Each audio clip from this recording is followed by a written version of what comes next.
to My Favorite Murder. That's Georgia Hardstark. That's Karen Kilgariff.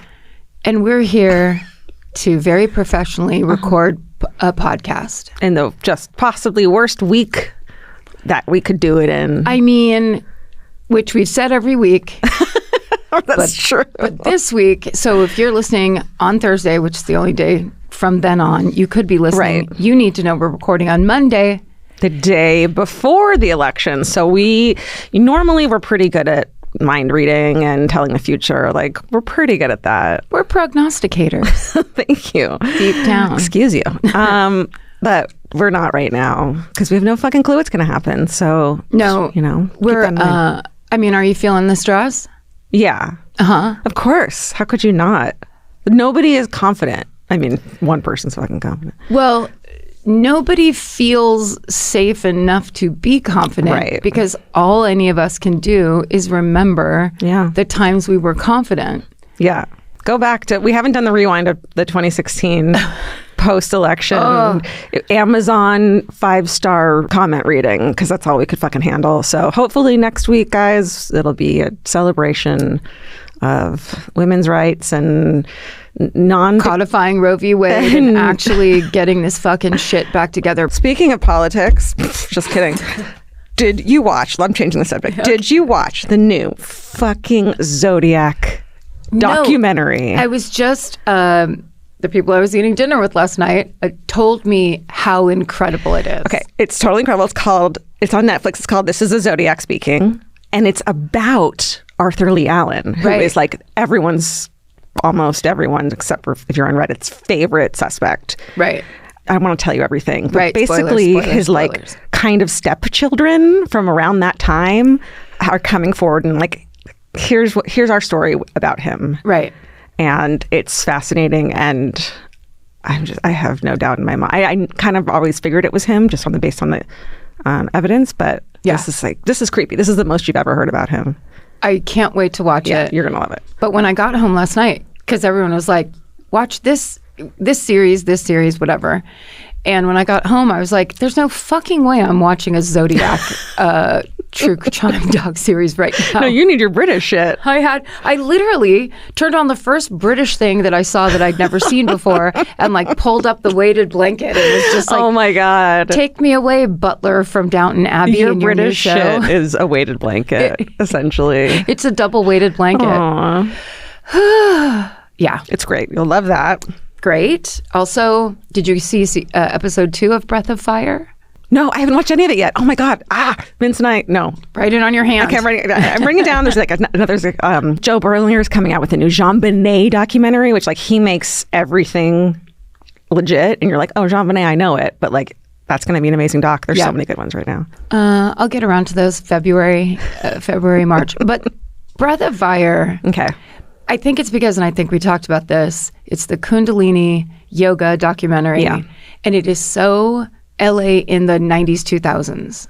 Yeah. There's shots of Golden Bridge where I was like, was I in that class? Because this is all anyone was doing. Wow. Okay. Crazy. I didn't know it took place then. Yeah. I figured it was like the 2000s because yoga.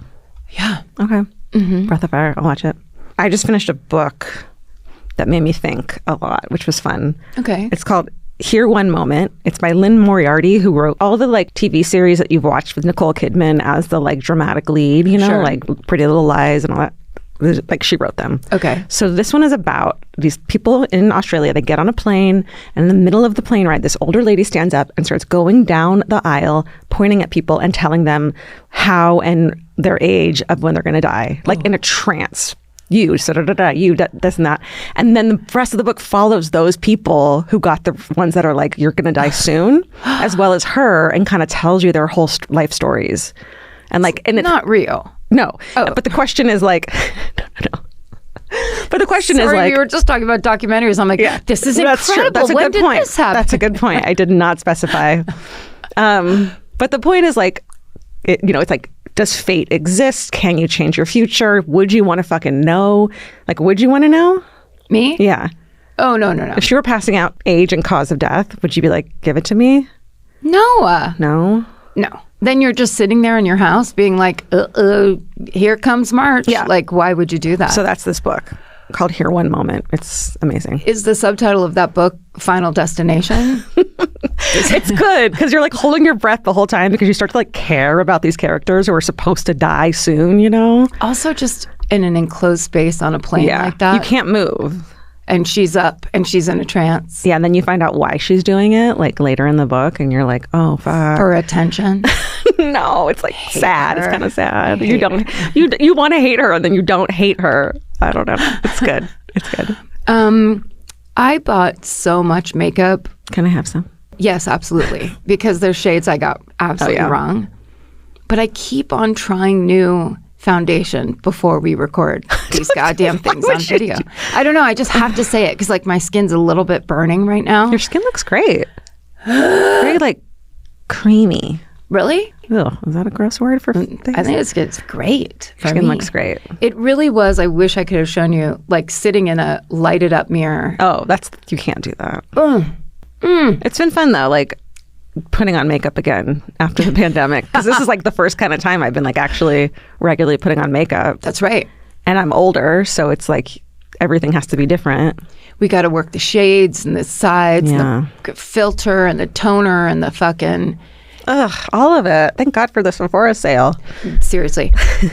But here's also the thing that, because we've been talking so much about doing this and planning it and scheduling it and da-da-da, and then you realize, oh, it used to be, like when I was younger, it used to be if you did something like this, it was this big deal. These days, it's like... What, filming?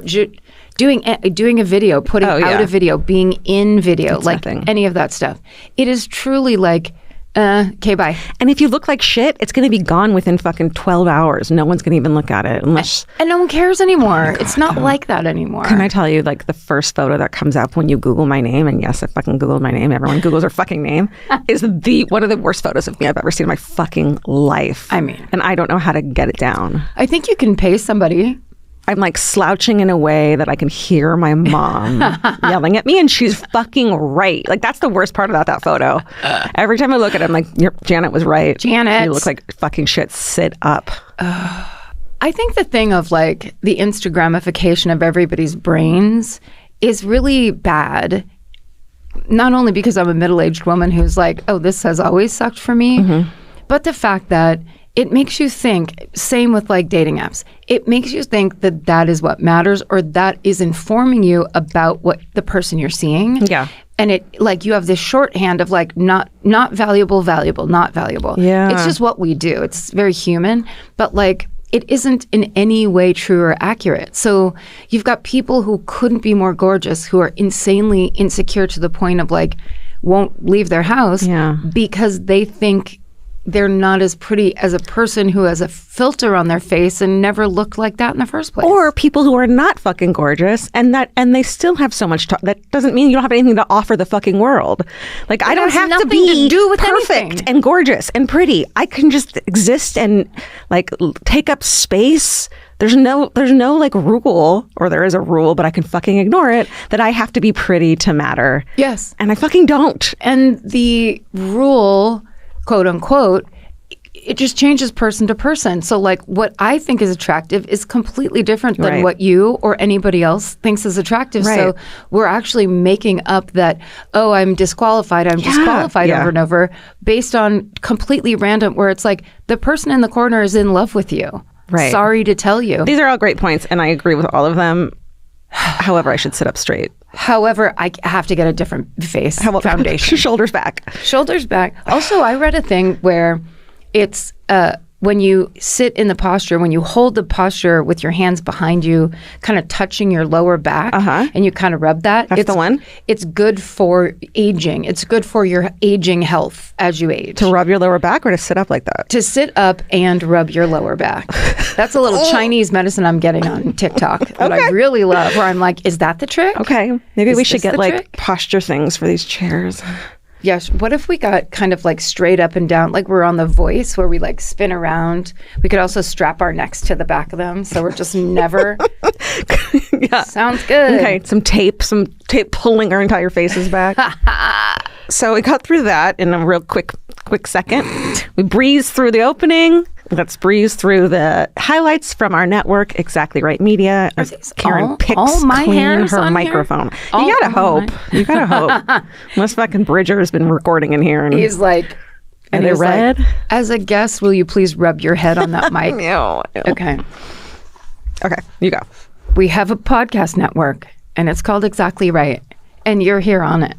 Yeah, thank you. We'd like you to go to other places on it as well. Yeah, listen to the other podcasts. There's a fucking lot of good ones. For example, this week on Lady to Lady, the gals are joined by comedian Danielle Perez. They have a hilarious chat. They answer a listener's lady problem. Danielle Perez is a hilarious stand-up comic and friend and, just a person that's been around for a long time. Yeah, and we have really a lot of lady problems. On this podcast. Clearly, on this podcast, we have lady problems. And on another podcast hosted by a bunch of great ladies, This Podcast Will Kill You, Aaron and Aaron bring you part 1 of this series all about retinoids. I have been using them, stealing them from my mom since I was too young to be using them. It's like teen makeup TikTok thing. Was it the thing that was like red, then white, then red? Yes. I did the same thing and burned so bad for you. A whole fucking thing on my face. It's so... It was all pearlescent, creamy, oh my God, beautiful. And I just got a huge dollop of it and put it on my cheek. Yeah. So stupid. So check out This Podcast Will Kill You. Retinoids. Aaron and Aaron will actually tell you the scientific stuff behind retinoids, not these little anecdotes that we told you. Also, if you missed it in person, this is your chance to listen to Bridger's I Said No Gifts live show. He recorded it at the Bell House in Brooklyn last month. Bowen Yang was a guest. Yes.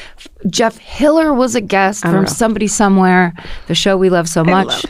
Sydney Washington was a guest. She's incredible. Hilarious. Speaking of gifts, you can now purchase a card version of Bridger's game, Gift or a Curse, that he plays on the show. You can own it. You can play it with your family during the holiday. Go to the ERM store to buy that. And while you're shopping, check out all of our new items for the season, including a festive sweatshirt with crows wearing Santa hats. I mean, that's a deep fucking cut. Yeah. And they're sitting on a phrase that says my favorite murder. That's right. We've said we like crows. It's the holidays. We also have a cozy hot dog sweatshirt, like I just said. We have new stickers. We have freaking ornaments and so much more. So go to exactlyrightstore.com. Celebrate with us this holiday season.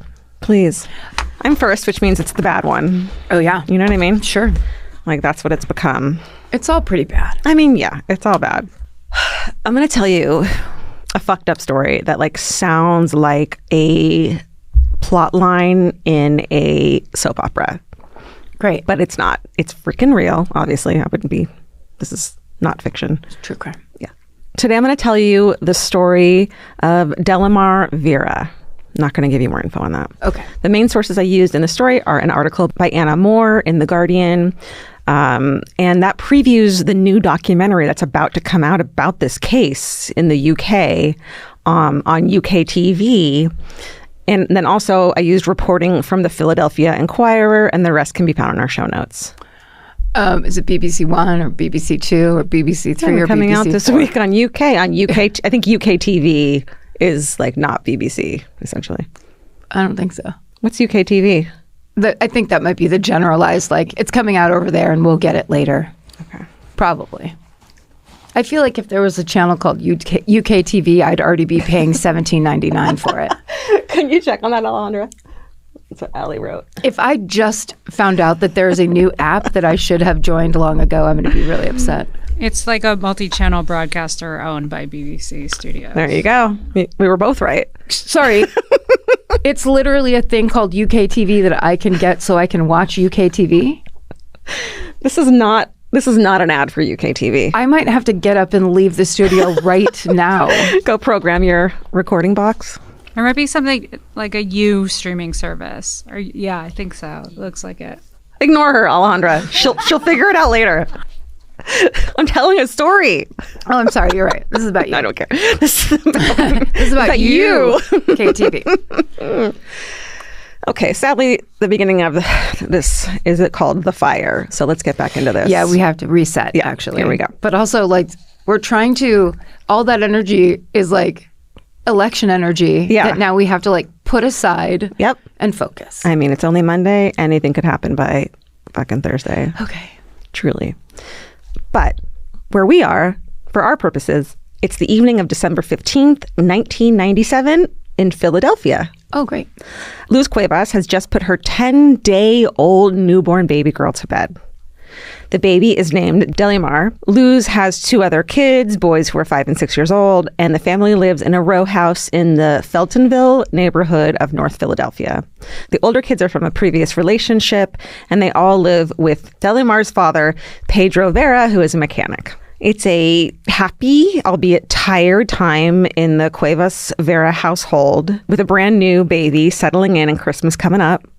In the early evening, a relative of Pedro, the father, comes over to the house. She's a cousin by marriage. She had stayed overnight the evening before and has now returned because she forgot her purse. Her name is Carolyn Correa. Some accounts say she's been over many times, while others say this overnight stay has been her very first visit. And also the first time she met Luz's mother. So that's kind of fuzzy. Anyway, Caroline tells the family that she, too, has actually just given birth to a baby, which is odd because it's hard to just spend a night away when you have a newborn, right? But no one seems to dwell on this. And when she comes back the next day to get her purse, Pedro is out. So Caroline gets her purse, uses the bathroom upstairs, and then leaves. And then 10 minutes after that, Luz hears a loud bang coming from Delimar, the newborn baby's room upstairs. It's never been determined exactly what the bang is. Sometimes it's described as more of a pop, but there's some commotion from the baby's room. Luz races upstairs to check on her daughter, whips the door open to the bedroom, and to her complete horror, she sees that a small fire has started in the corner of the room, and it's beginning to fill with smoke. Oh my God. I know. She also sees that the window is wide open, but when she gets to Delimar's crib, she sees that it's completely empty. Luz frantically looks around the room for her baby and doesn't see her anywhere. She runs downstairs, gets the rest of the family out of the house, and then returns to the baby's room, which is now ablaze, but again, doesn't find her baby anywhere and burns her face in the process of looking for her. She's so frantic. Yeah. But then she has to leave the house because the fire's gotten so out of hand. So once outside, Luz, of course, is screaming because she doesn't know where her baby is, and the house is on fire. And a neighbor tries to enter the house and climb the stairs, but the smoke and fire are too overpowering. He will always say that as he climbed up the stairs, he heard a baby crying. Oh, no. That's always going to be his statement. The fire department shows up quickly, and the blaze is put out within 15 minutes. And during this time, while the fire is being put out, Pedro, the father, comes back home, sees what's happening, and realizes his baby girl's unaccounted for. The whole upstairs portion of the house has been completely gutted. Luz tries many times to communicate to both the firefighters and the police that she doesn't think that Delimar, the baby, was actually in the room when the fire started. Luz speaks very little English. She's from Puerto Rico. Somehow, it seems no one bothers to find a translator or someone who can translate. None of the neighbors are able to help with that for some reason. And also, there's somehow no police or firefighters who speak Spanish who can communicate with them. And I mean, it's 1997. I'm not trying to say anything's better now, but, you know. We have Google Translate now. I mean, fuck. So the firefighters say that the fire began because of a faulty extension cord that was being used with a space heater in Delimar's room. They say they don't see any proof of arson, and they also say they find no trace of the baby. No bone fragments, nothing, which is very unusual. Pathologists disagree on whether it would even be possible to find nothing. Some say that because Delimar was so small, she was completely consumed by the fire, which is such a horrible fucking thing to consider. Other experts say that this is not what they would expect to have happened in a fire that only burned for 14 minutes, you know? Right. It reminds me of that one case of all the children in that house. Have we covered that one yet? The Sauter family? The Sauter family. Yeah. And it's the whole idea of that, like, how long does it actually take to incinerate bone? Right. That idea. That you would find absolutely nothing. Right. Investigators sift through the charred remains of the bedroom, and at one point they give the family what they claim are the remains of their baby daughter. But they're tested and they turn out only to be part of the mattress, some melted piece of, fabric. And because Delimar's body is never found, the family is never issued a death certificate. They are told that they can get one through the courts, but the family, doesn't have a lot of money to do such a thing. And Luz does not speak much English, as I said. And of course, Luz doesn't really believe her daughter has died. So Delimar is never legally declared dead. which is so heartbreaking that she just has to hold on to that. Right. It's also just so confusing. Like, yeah. all this series of events where it's like all of a sudden, yeah, a bunch of horrible things happen. And no one will listen and believe you. Yeah. Luz tries repeatedly to get the police to investigate this as a missing persons case, but they say the baby died in the fire and they just won't pursue any leads and they won't pursue the matter any further. So members of Luz's family think that she is simply overcome with grief. Her brother says, quote, "We thought she was just traumatized by the fire." Neighbors and friends will report that both Luz and Pedro are constantly saying that their baby is alive. They totally believe it. The couple have another child together in 2002, but they ultimately split up. Okay. Cut to 6 years later, in January of 2004. Luz and her family attend a birthday party thrown by Pedro, the father's sister, Evelyn, for one of her grandchildren. At the party, Luz sees a beautiful 6-year-old little girl playing with the other children. And she fucking just knows. It's her daughter. She's looking at a child that bears a striking resemblance to herself. And remember, this baby was 10 days old when she last saw her.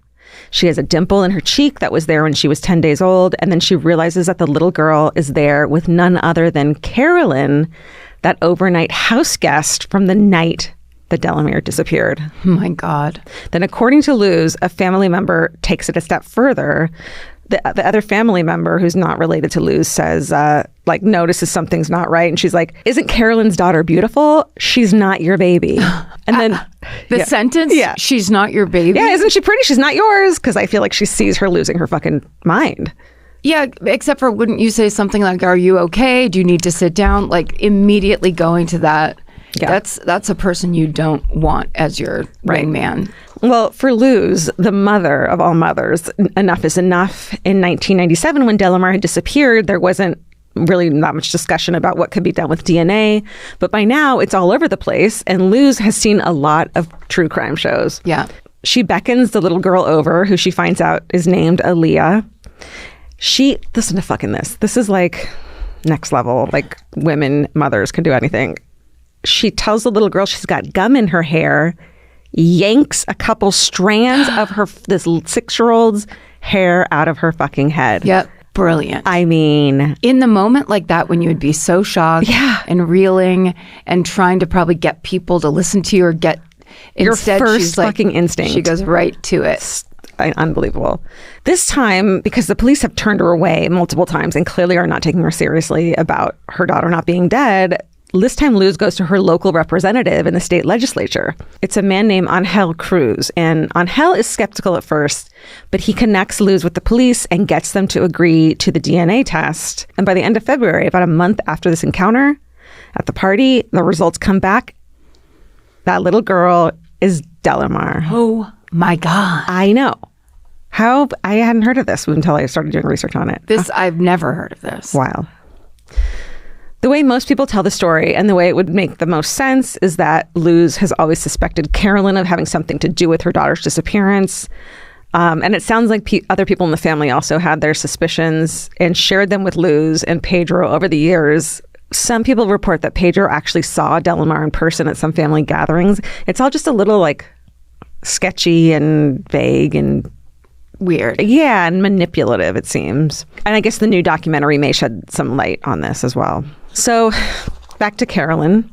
She had been raising Delimar as her own daughter, only 15 miles away from the house that she was stolen from, right over the state line in a Philadelphia suburb in New Jersey. So I wonder if just a completely different state, they weren't even aware. Yeah.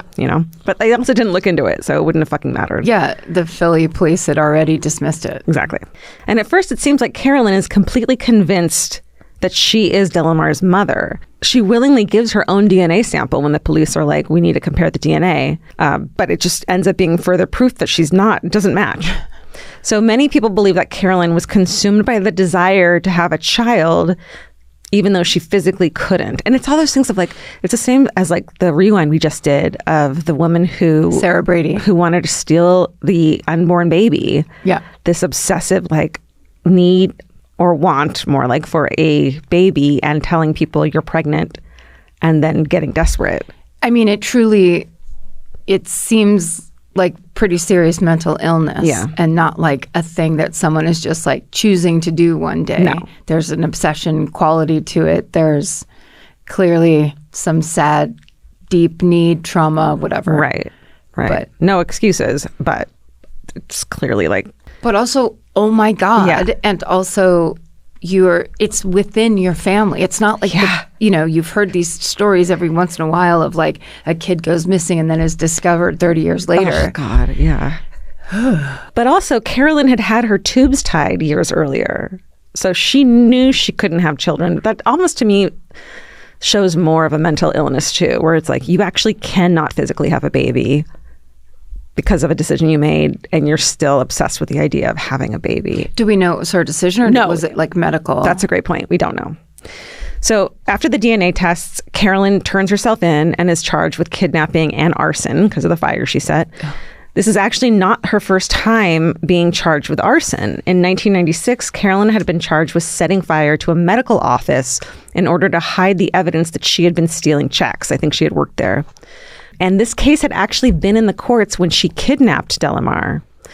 And she was waiting, to be arraigned. And some speculate that she wanted to use the excuse of having a newborn daughter in order to get a more lenient sentence, which just turns the whole thing into, instead of this like mentally ill woman who would do anything for a baby, just transactional, weird, gross. Right. So it could be any of those things. That's very odd. Yeah. She pleaded guilty in that case and was sentenced to 5 years probation. This time, Carolyn pleads no contest to the kidnapping charges, and the arson charges are dropped, and she's sentenced from 9 to 30 years in prison. She's since been released, and I don't know what the details are, and hopefully the documentary will shine some light on that. Carolyn's story shifts and changes over the years. Eventually, she'll pretty much settle on implicating both of Delimar's parents, saying they actually gave her the baby. Which is just, let's not even pretend. Yeah. There's no evidence of this, of course, but Delimar's own mother, Luz, will eventually come to believe that her now ex, Pedro, was actually involved. And Luz does not appear in the new documentary, but Pedro does. And it doesn't seem like Delimar believes that at all herself, the adult. So that's just something that Carolyn used. I mean, it seems like just she's thrown out anything. Yeah. And Pedro has always vehemently denied that he has anything to do with the kidnapping, and he's never been charged by police.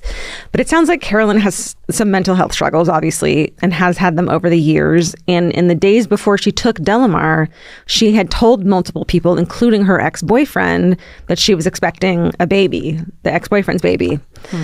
Carolyn admits that she actually was pregnant in 1997 and had a stillborn baby, but there's no evidence of this in her medical records, and this would have been after she had her tubes tied.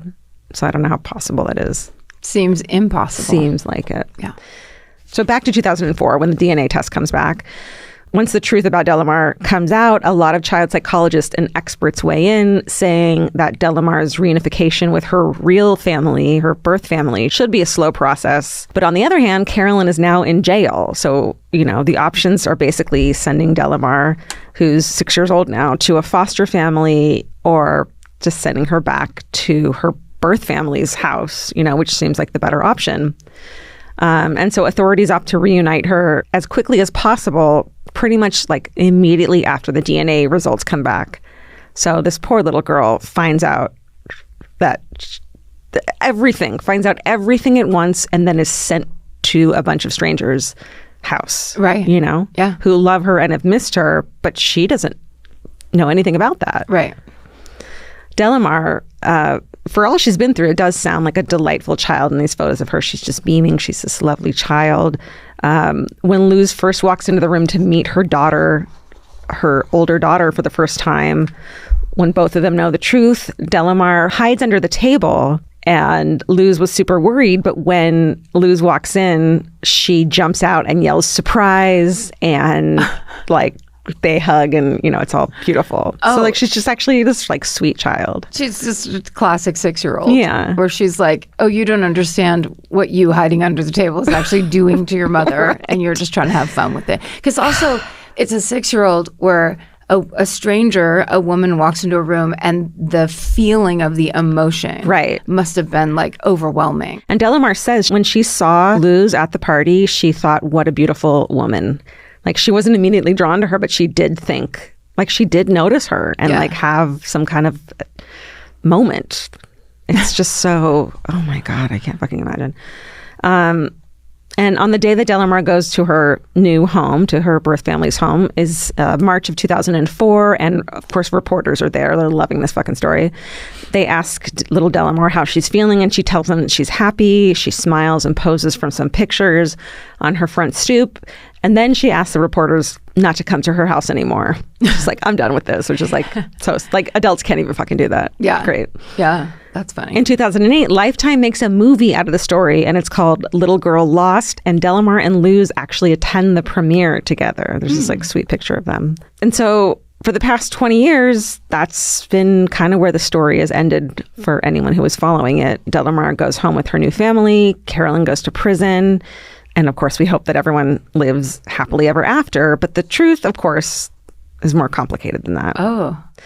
Delimar spoke on the record about her experience for the very first time just a few weeks ago for that article in The Guardian ahead of the release of the new documentary. She's 26 now, and she says, quote, "For a really long time, I almost thought this new life was temporary. I had one photo of me with my old siblings on a bench, and I'd look at it and think, oh, I'm going to go back and see them." Like 6 years old, like it's just so confounding. Yeah. It would make no sense. And you're old enough to kind of know what's going on. Yeah. Yeah. She says, quote, "There was no support, no therapy, no resources. Nobody ever sat us down and said, are you okay? Do you need help?" Of course not. No. I mean, it was 2004. Hopefully that would be the case now. It seems recent, 2004. It's not. But in terms of therapy and talking about stuff like right, this. And childhood trauma and shit, It might as well be 1950. Totally. All of the practical aspects of Delimar's abduction are probably just as mysterious to her as to everyone else since she was an infant. But Delimar now sheds a lot of new light on her time with Carolyn. For one thing, Carolyn had warned her that a, quote, bad lady wanted to take her away. And actually, Carolyn was not around that much as the mother. She worked long hours at a pharmacy. So it was really extended family members who Delimar spent most of her time with. Delimar was entered into pageants and auditioned for commercials. She attended private school. But Carolyn also withheld food and was abusive and would hit Delimar with a belt. It sounds like when she escaped this family, it was like for the best for that child. Yeah. And she says that some things were an instant relief when she was reunited with her birth family. Luz's household was just more functional. Food was much more abundant. Delimar now had a sibling that was closer to her in age. The siblings that she had through Carolyn were much older. So she's really close with her brothers now, from her birth family. But then once Delimar got into her teenage years, things got rocky. She had no support. She needed mental health support. Yeah.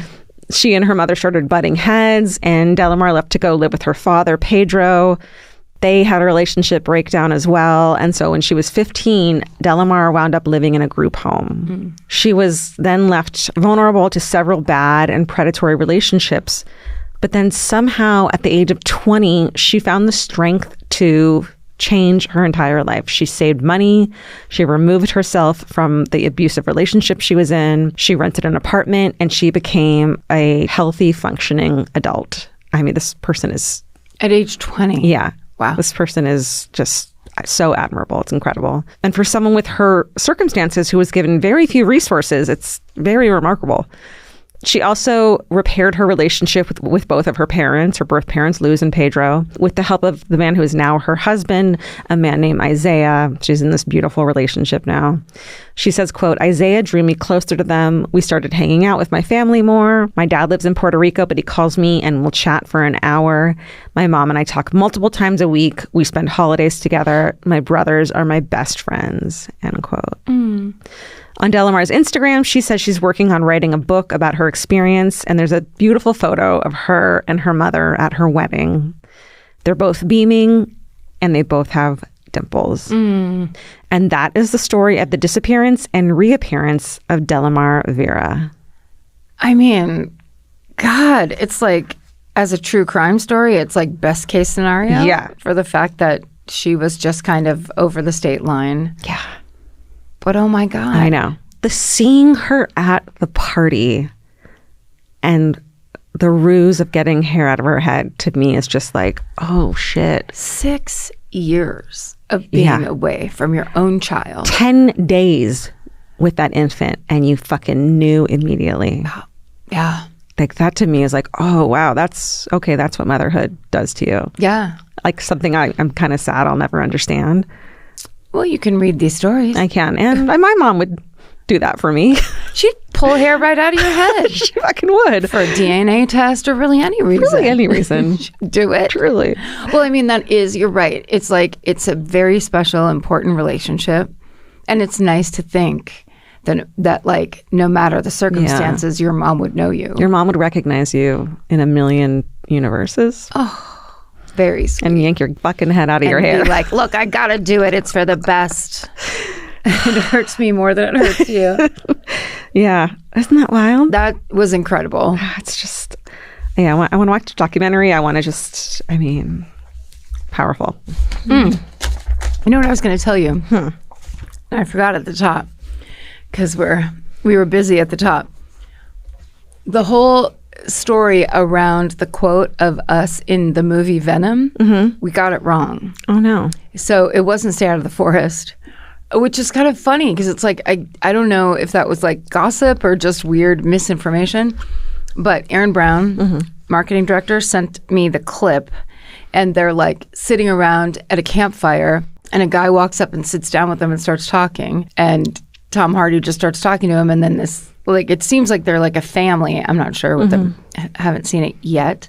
And then this very sulky kind of teenage girl comes out and says he's like one of the killers from my favorite murder podcast. So the way she says it even is like she might not even been saying it. Either she's never heard of my us, favorite murder, or she's just saying that. So they don't have to pay to use our title. Because we make so much money off those quotes. Because we need it more than they need us. But I watched that quote and I'm like, so did we just repeat a completely made up story? I think we got really excited about a made up story. Look. But it's close. I mean, at least we're in there. Yeah. Well, I'm going to take it. I don't care. I'm taking it. Hell yes. As a win. It's ours. It's a win. My favorite murder was fucking said in a... That's right. In those three words in a row. That's right. And then the word podcast. Like, that's us. Somebody knows what that means. I mean... That's all it matters. Or didn't, which is why they didn't rewrite it. But and that somebody is Tom Hardy, our number one fan. It's gotta be Tom Hardy. Okay. Okay. So, definitely this is a left turn. Okay. And it's a weird left turn. And I kind of love it because it's a very parallel to true crime type of story. So it's light, but it's also more historical, informational than anything else. Love those things. Also, Maren is my researcher, does an amazing job for me every week, but she was on pregnancy leave to me, forever. Her kid's like, what, 5 now? Yeah, exactly. She just left. And the research was taken over by our friend, Jay Elias, who used to be my researcher, works in the development department now. What would this company be without fucking Jay Elias? For real. He was like, our third employee? Yes. It was like you, me, Steven, Jay, and Danielle at the first staff meeting. Oh my God. Thank God he's stuck with us. I mean, for real. So this story is about my favorite place, dark, grimy, merciless Victorian England. Oh, you love it. In the year 1854. So it takes place 15 years after the boy Edward Jones breaks into Buckingham Palace, which, listen to episode 382, Underpants, if you want to hear that creepy, oily little story. That's a good one. Spring-heeled Jack is still being spotted around the country, but we're still a few decades away from Jack the Ripper's Whitechapel murders. Spring-heeled Jack is covered in episode 393. It's not a meeting. I did Jack the Ripper at that live show in London, but I don't know if we ever posted it. I don't either.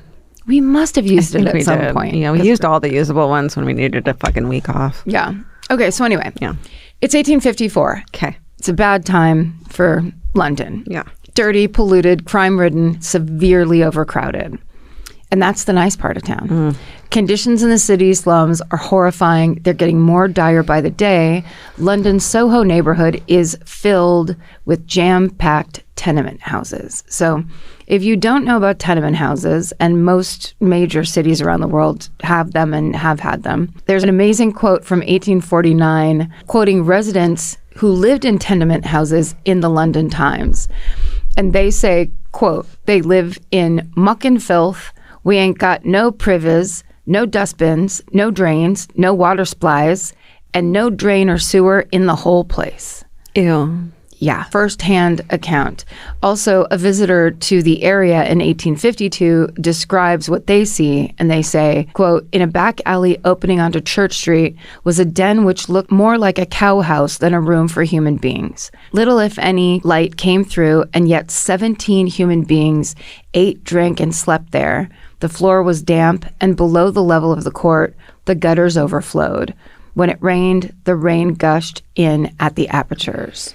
Like, think of the worst porta potty general admission at a music festival. And, like, you live in that, though. Right. That's your fucking home. Yeah. With a little hay. Some hay. It's really rough. Yeah. I mean, it's the whole reason Charles Dickens started writing the stories he wrote, because he would go and see that and be like, this has to change. And people were finally, you're fucking telling it. Yeah. Like it is. So it's no surprise that new cases of cholera begin to emerge here in August of 1854. So London is no stranger to this disease. Previous waves of it have claimed thousands of lives and stoked fears and riots among the citizens. If a viable treatment plan isn't in place soon, this new bout of cholera is poised to claim thousands more. But Victorian doctors have no idea how to stop it from spreading. Until one young physician's keen observations and willingness to think outside of the box turn that around, and to this day, change the way we approach pandemics and public health altogether. This is the story, and it has nothing to do with Game of Thrones, of Jon Snow and the Broad Street Pump. So the main stories. Okay. Right? Yeah. The main sources used for this story today are an article from the National Library of Medicine entitled Jon Snow Cholera, the Broad Street Pump, Waterborne Diseases Then and Now. Waterborne Diseases Then and Now. It's a picture book by Theodore H. Tulchinsky, a video produced by Harvard University called Jon Snow and the 1854 Broad Street Cholera Outbreak, and the Jon Snow Archive and Research Companion, which is a website that has compiled various documents written by Jon Snow himself. And the rest of the sources are in our show notes. So bend the knee and let me tell you about Jon Snow. Sorry. It is really hard because I say Jon Snow so many times in the story, but it just is how it is. Yeah, don't go there in your brain. Or try not to stay there. So he's born on March 15th, 1813 in York, England. He's the oldest of 9 kids. Mm-hmm. And in his youth, he witnesses the harmful effects of pollution firsthand when his hometown river becomes contaminated with sewage and wreaks havoc on his neighbors' health and homes. This drives his interest in medicine, and in 1827, when he's 14 years old, he becomes a medical apprentice. When he's 23, he starts medical school at the University of London. So kind of this horrible situation where he grows up drives his career. Mm-hmm. In 1837, he starts training to be a physician at the Westminster Hospital. He's so dedicated to his work that he swears off alcohol, gambling, meat, and marriage. Me too. I mean... Just kidding. I got all of those things. What are you doing with your life? Something good. Well, oh yeah, that's right. Shit. So he becomes a member of the Royal College of Surgeons of England on May 2nd, 1838, before finally graduating in December of 1844. So Jon Snow hears about how American surgeons use ether as an anesthetic during surgery. So in 1846, he tries his hand at applying it during his own surgeries, and it's a great success. Mm-hmm. And he becomes the leading expert on ether's use in the UK and is appointed an anesthesiologist position at St. George's Hospital. So I don't think there was a ton of anesthesiologists before that. Because I don't think there was a lot of anesthesia, right? Right? They'd kind of crack you in the head and be like, bite down on this. Drink this whiskey. We'll see you later. So Jon Snow starts incorporating the use of chloroform as an anesthetic as well, even using that on Queen Victoria during her deliveries of her youngest 2 children, Prince Leopold and Princess Beatrice. Damn, knock her out. Yeah. So he was good enough at his job to actually deal with the Queen. Totally. And then in 1848, London's hit with its second big cholera outbreak. So cholera is a deadly disease. It causes excessive vomiting and diarrhea. By the way, if those topics don't repel you or a problem for you, this story is going to be a problem for you because that's pretty much all it is. So excessive vomiting and diarrhea, it results in severe dehydration. So people who get it can lose between 3 to 5 gallons of fluids a day. Holy shit. For several days in a row. Oy. So at that time, that meant it was fatal in about half of all the cases. There was no Pedialyte? There was no Pedialyte. You couldn't go to a spa and get a, what's it called? Infusion, an IV. Yeah, you couldn't get some B12 and just kind of bounce back. No.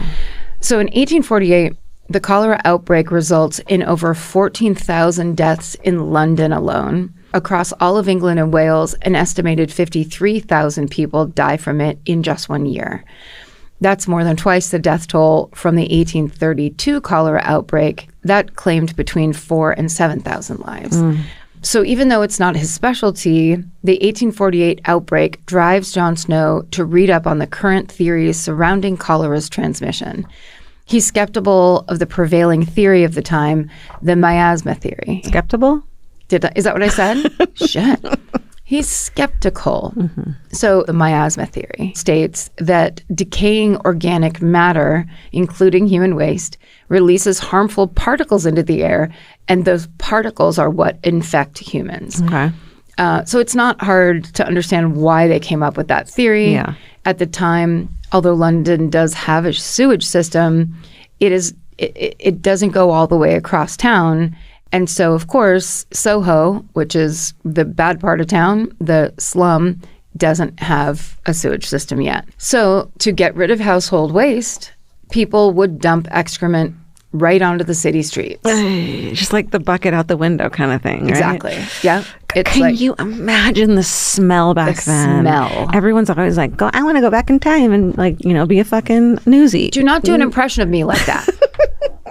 Everyone named Karen is a newsie. No, it smelled so awful, I bet. I feel like there's something, and I can't remember what it is. It's like a comedy that takes place in Victorian England where someone just throws like shit out the window. It's got to be a, what are those guys called that we all love? Monty Python? Thank you, Alejandra. It's got to be a Monty Python sketch. I feel like I've seen it. Yeah, or it's just like shit, like this is just how it was. Thank you, so, Alejandra. Yeah, Alejandra has to think for us during this episode. They also threw it directly into the Thames River. They also had things called cesspools, which were underground tanks that had to be manually emptied. By who? No, thank you.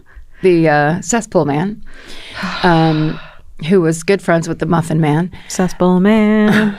So a scholar named Alyssa Goodman points out in a video produced by Harvard University, she says, quote, the people who lived in tenement buildings, some of them had cesspools in their front courtyards. So like you're saying, like living in a porta potty, it's kind of how it was. They would take their human waste and other waste and kind of throw it out the window into the cesspool or bring it down to the cesspool, and then it would drain wherever it drained. I feel like, don't you think that maybe people were a little less uptight back then too? Because yeah. Like if you see a squatty potty in someone's bathroom, you're like, you know what I mean? Like, I don't want to see that. Yeah. But these people were like carting their fucking waste around. And it wasn't long after people just had what are they called? The thing that just a chamber pot. Right. Under the bed. I think they were a lot less squeamish about it back then, maybe. Yeah. It's like, people go to the bathroom. That's just part of life. And you have to stare at it all day and smell it constantly. Oh, I like it better now. I do too. Because also the deodorant issue. Oh, so anyway. Okay. All of that is to say that people, especially in the medical community, are realizing a lack of sanitation in Victorian London is a serious health issue, and that's what leads to this miasma theory. And it's a belief in a concept of, quote, foul air causing illnesses like cholera. Okay. And it was foul. Yeah. So Jon Snow decides he's going to investigate further, and he starts to lean more toward a very controversial germ theory, which argues that diseases are spread not by foul air, but by invisible microorganisms, often through contaminated water or contact. So at this time, the germ theory was like super nutso. Crazy. Where he's like, they're tiny. And they're sticking to everything. No, probably not. Hang him. I don't know. What did they do back then? Yeah, I think probably. Yeah. So since as a child, Snow observed how contaminated water could make people very sick, he works out a theory that a cholera germ has made its way into the Thames, contaminating the water supply from much of South London, particularly Soho. Okay. Most doctors disagree with Snow. They consider his ideas to be on the fringe. Regardless, in 1850, his interest in the subject leads him to become a founding member of the London Epidemiological Society. Hey, good job. A group of doctors dedicated to the study of widespread diseases and their patterns. So get in there, anesthesiologist. Yes, I love it. Even his hobbies he's great at. When yet another cholera outbreak wreaks havoc on Soho in August of 1854. So it's just happening all the time. Yeah. Snow gets a chance to test this theory. He has no idea at the time, but the first identifiable case for this outbreak is tragically a 5-month-old baby girl who also lives in Soho named Frances Lewis. Aww. In late August, Frances gets very sick. 4 days later, she dies. Wow. The cause is listed as, quote, exhaustion after an attack of diarrhea, but then other members of the Lewis family start to get sick, followed by more people who live nearby. And then rumors start to circulate that another cholera outbreak is coming. Rumors circulate around the pump that's in the area that people literally go get their water out of and then stand around and talk. And literally it's like the modern day water cooler. Back then, it was the pump. And here, for this area, it was the Broad Street pump. Fuck, okay. So they were right, because shortly after Frances Lewis passes away, death sweeps through Soho. In a span of just 3 days, 127 people die on Broad Street alone. So locals are terrified, of course. The fear of cholera runs so deep, residents just start leaving Soho in droves. But Jon Snow's work is just beginning. He hits the pavement. He starts tallying the deaths all around Soho. And before long, he has created a map marking where the deceased cholera victims lived. Snow realizes that these deaths are all clustered in a fairly condensed part of Soho, which kind of gives weight to the miasma theory. He ends up writing, quote, within 250 yards of the spot where Cambridge Street joins Broad Street, there were upwards of 500 fatal attacks of cholera in 10 days. Holy shit. But very importantly, Snow finds several exceptions. Some of the cholera victims didn't live anywhere near Broad Street, while some residents and workers in the area are entirely unaffected. So, for one example, Jon Snow makes a note of a Broad Street brewery where none of its 70 workers contract cholera during this outbreak. He points out that under the miasma theory, this wouldn't make sense because these workers would be existing in the foul air for their entire workday. Right. Then, when interviewing families of the cholera victims, Snow uncovers a crucial link. Prior to their deaths, the victims had all visited the Broad Street water pump. So at that time, most Londoners rely on public water pumps since indoor plumbing is rare. Soho's Broad Street pump is located just outside the Lewis family home where Frances Lewis died. And it's the main water source for the whole neighborhood. Jon Snow writes, quote, I found that nearly all the deaths had taken place within a short distance of the pump. There were only 10 deaths in houses situated decidedly nearer to another street pump. In 5 of these cases, the families of the deceased persons informed me that they always sent to the pump in Broad Street as they preferred the water to that of the pumps which were nearer. In 3 other cases, the deceased were children who went to school near the pump in Broad Street. So Jon Snow now theorizes that the pump itself, not the air around it, is the true source of this latest cholera outbreak. And he figures the pump's water was likely contaminated by germs from any number of sources. It could be sewers, drains, compromised cesspools. So this explains the situation with the brewery workers, because it turns out the brewery has its own in-house water pump that they use to brew the beer. Right. So on top of that, workers get free beer while they're on the clock. That's why they were always saying beer was better for you than water back then. Yeah, people drank beer much more often. It was like safer. So between the in-house water and the free beer, none of the workers ever drink from the Broad Street pump while they're on the job. Now, Snow is careful to point out that while the Broad Street pump is most likely the main source of this particular outbreak, he believes cholera can spread by other means of contact. Anytime someone comes into contact with the excrement of an infected patient, whether they know it or not, the germ can be transferred to a new person. It was groundbreaking theory back then. Yeah. So Snow presents his findings to the Board of Guardians of St. James Parish, which is a local elected board of officials to address neighborhood issues, on September 7th, 1854. But there's still some skepticism, although they do agree to remove the pump handle from the Broad Street pump the very next day, on September 8th. So within days, the cholera outbreak near Broad Street in Soho completely ends. So it would seem like this would be enough proof for the medical establishment to buy into the germ theory, but many still have their doubts. Even Snow himself admits that the cholera slowdown may have begun before he even started his research. As he writes in his report, it's, quote, impossible to tell whether the decline in the mortality rate is a direct consequence of the Broad Street pump being shut off, or if it's due to, quote, the flight of the population, which commenced soon after the outbreak. So to prove his point, Snow conducts what he calls his grand experiment. Two major water companies in the City of London, the Southwark Vauxhall Company and the Lambeth Waterworks Company, both draw their water from the Thames, but they get it in different locations. So Southwark Vauxhall gets their water in a southern section of the river. Lambeth Waterworks gets their water further up the river, and that makes it less susceptible to contamination from the cesspools and the sewers of the city that are getting drained into the river. Got it. So using data collected by Parliament over a 7-week period in 1854, Snow compares the rate of fatal cholera cases in homes that use water from Southwark Vauxhall to the ones from Lambeth. And he then compares it to the fatal cholera rates for the remainder of the City of London to establish a control group.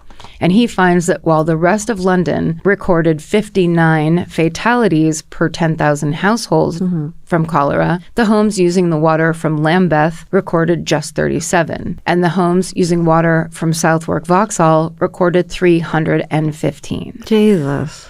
There's still skeptics who criticize Jon Snow's data, but his argument for water contamination is strong enough to enact some actual change. More extensive sewer systems are built around the Thames, involving large underground pipes that separate sewage and water supplies. Imagine that. Come on. Separate the fucking... Get it going. Thing. So this system lasts until the 19th century, when it's replaced by more modern, updated systems. Also in 1897, England starts using chlorine to purify the water supply.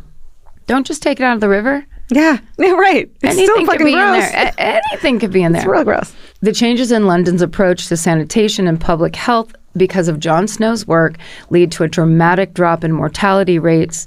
Even still, because some government officials do not want to publicly admit that Jon Snow was right. That's how they are. They replace the handle to the Broad Street pump after the epidemic dissipates. You know, you've got to think of it more sinister, too, because they maybe wanted that population to die off a little bit. You know what I mean? Yeah. Like, or once seeing that they were like, we don't have to rush to help them. We don't need to worry about that. Yeah. And Jon Snow wasn't thinking about, class and class warfare, and also probably had to fight a lot of higher ups to even bother putting money into saving poor people's lives. Yes, that's right. So, and he sounds like he was from a family of 9 kids. Right.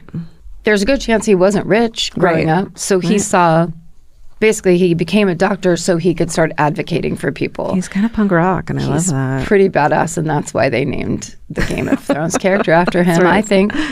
So now it's understood that the Broad Street pump's water was in fact contaminated by a nearby cesspool, and the water was used to clean baby Frances's diapers, and the soiled bedding from her sick family members was being dumped into their cesspool that was adjacent to the Broad Street pump. And because the cesspool had decaying bricks, infected waste was able to seep into the pump's water supply, which then affected many of the people who drank from it. Yeah. Jon Snow continues his work as a premier anesthesiologist for the rest of his life. He even writes a book on the subject entitled On Chloroform and Other Anesthetics, which is published in 1858. Unfortunately, Jon Snow never lives to see his book's publication. He dies from a fatal stroke at just 45 years old. Wow. On June 16th, 1858. Today, Jon Snow is considered the father of modern epidemiology and is best remembered for his pioneering studies around the 1854 cholera outbreak. A replica of the original Broad Street pump stands at the original site today, although now that street is Broadwick Street, and that commemorates Jon Snow's groundbreaking work. In more developed countries where access to clean water is prioritized, cholera is nearly non-existent. But in parts of Africa, India, and the Middle East, cholera outbreaks still happen to this day, and it reinforces the fact that clean water is an essential human right that must be prioritized. That's the story of Jon Snow and the Broad Street pump. Wow. I want to take a very clean shower after hearing about that one. I want to go to Victorian London. Hey. Don't mind if I do. Isn't it? Isn't it? Isn't it? I want to, like, very much like this, where, you know, in the upcoming year or two, I'm going to bore you with Victorian England stories because I'm fascinated by it. But there was other things they had called ash piles, where they would just pile all their ashes in these big piles, and then people would go through the ash piles to see if they could find something that people didn't realize they burned and left in the ash piles.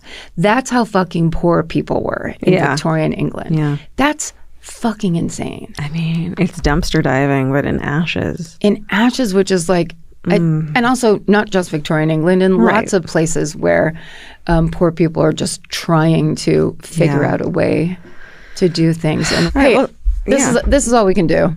Stick together, help each other, care about your neighbor, care about the people in front of you. I think we've always said this, probably now more than ever. And stay sexy. And don't get murdered.